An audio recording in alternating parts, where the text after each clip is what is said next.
मैथिली ठाकुर ने बिहार चुनाव से ठीक पहले भारतीय जनता पार्टी को ज्वाइन कर लिया है। अपनी आवाज के जादू से करोड़ों लोगों को प्रभावित करने वाली मैथिली ठाकुर अब सियासी सफर पर हैं। बिहार बीजेपी के अध्यक्ष दिलीप जायसवाल ने लोक गायिका मैथिली ठाकुर और आरजेडी से विधायक भरत बिंद को बीजेपी में शामिल कराया। मैथिली ने कहा कि वो प्रधानमंत्री से काफी प्रभावित हैं और नीतीश कुमार का साथ देने को तैयार हैं। बिहार विधानसभा चुनाव पर बड़ी खबर सामने आ रही है। दिल्ली में कांग्रेस की केंद्रीय चुनाव समिति की बैठक। तो बैठक में उम्मीदवारों के नामों पर चर्चा होगी। करीब 3 घंटे चली है कांग्रेस सीईसी की बैठक। आज कांग्रेस उम्मीदवारों की पहली लिस्ट जारी हो सकती है। खबर मध्य प्रदेश से है, जहां ग्वालियर में कोर्ट परिसर में बाबा साहेब आंबेडकर की प्रतिमा को लेकर विवाद बढ़ गया है। और विवाद और भी ज्यादा तब बढ़ा जब पुलिस ने हिंदू संगठन के कार्यकर्ताओं के खिलाफ धारा 163 का उल्लंघन करने की कोशिश करने लगे, लेकिन तभी सीएसपी हिना खान ने कुछ ऐसा किया कि उनकी बोलती बंद हो गई। आपने 2 बार ये टैंक वाला लौटाया, ये बिल्कुल सनातन का विरोध है। सनातन का विरोध है।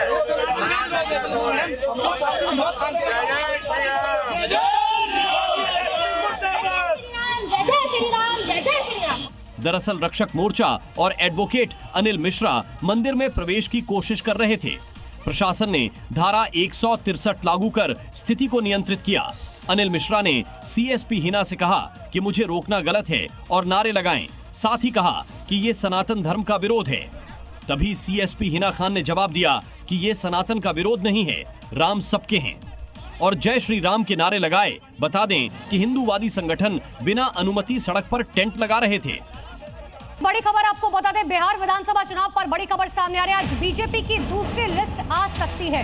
तो कल पहली लिस्ट आ गई थी, 71 उम्मीदवारों के नाम का ऐलान हो गया था। अब आज दूसरी लिस्ट जारी की जा सकती है बीजेपी की तरफ से। तो कल बीजेपी ने 71 उम्मीदवारों की पहली सूची जारी की थी। बिहार विधानसभा चुनाव पर एक और बड़ा अपडेट आपको दे दें। महागठबंधन में सीटों का ऐलान आज संभव है। सीट बंटवारे का फॉर्मूला तकरीबन तय हो चुका है। सूत्रों के हवाले से जानकारी है, महागठबंधन संयुक्त रूप से सीटों का ऐलान भी कर सकता है।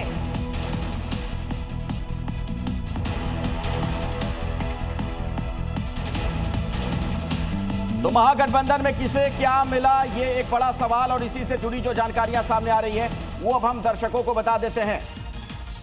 तो देखिए, आपको ये बता रहे हैं कि आखिर महागठबंधन में किसको कितनी सीटें मिलने की उम्मीद है। आरजेडी 135 सीटों पर चुनाव लड़ सकती है, तो कांग्रेस 61 सीटों पर। अखिलेश बिल्कुल, और देखिए लेफ्ट जो है उन्हें 29 सीटें दी जा सकती हैं।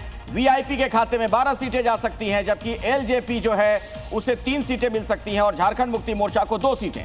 तो महागठबंधन में किसे क्या मिला, हालांकि ये पता चलेगा, लेकिन इन सब के बीच में सीटों पर अभी तक पेच फंसा हुआ है। लेकिन तेजस्वी यादव कह रहे हैं कि वो बिहार जीत रहे हैं।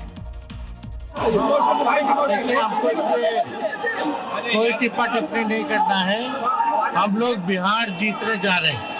महागठबंधन सरकार बनाने जा रही है और आगे जो बिहार की जो समस्याएं हैं बेरोजगारी जैसी, वो 14 नवंबर के बाद से दूर होना शुरू हो जाएगा।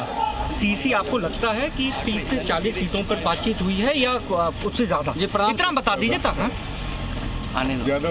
ज्यादा बातचीत हुई है। तो देखिए, आपको बताते हैं कि आखिर खबर क्या कुछ है। अंदरूनी खाने से क्या जानकारी मिल रही है कि आरजेडी का ऑफर है कि 61 सीटें हम लेना चाह रहे हैं, लेकिन कांग्रेस अड़ी हुई है 71 सीटों पर। तो ये 10 सीटों का जो पेच है ये कैसे सुलझेगा, बड़ा सवाल है। इसके अलावा देखिए, आरजेडी की तरफ से ये भी ऑफर दिया जा रहा है कि 19 सीटें, लेकिन लेफ्ट की ये मांग है कि हमें 30 सीटें चाहिए और इसीलिए पेच अब भी फंसा हुआ है।